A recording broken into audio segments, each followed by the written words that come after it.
Experts, consultants, facilitateurs et tous les autres participants à cet atelier sont parvenus au terme de 3 jours d'échange à valider les documents de planification stratégique et de programmation budgétaire qui viennent compléter l'architecture législative et réglementaire pour permettre ainsi au Congo de s'arrimer aux meilleurs standards internationaux. Ces documents ont été officiellement remis au Premier ministre-chef du gouvernement par Jean-Baptiste Ndai, ministre de l'Économie et des Finances. J'ai noté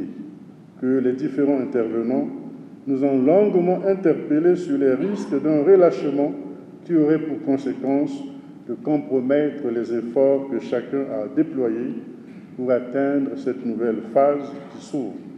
à savoir la mise en œuvre. Réceptionnant ces documents, le chef du gouvernement s'est réjoui d'ouvrir la voie du basculement de la gestion budgétaire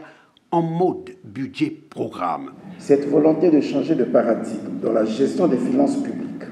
exige indubitablement une adaptation du cadre existant, ainsi que des outils performants pour accompagner cette mutation vers davantage d'efficacité. L'atelier qui s'est tenu ces 2 derniers jours me donne, une fois de plus, l'occasion de rappeler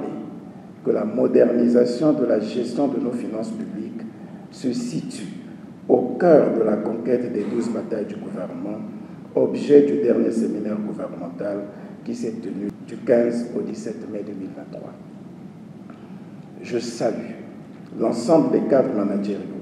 et les collaborateurs du ministère de l'Économie et des Finances pour la qualité du travail accompli,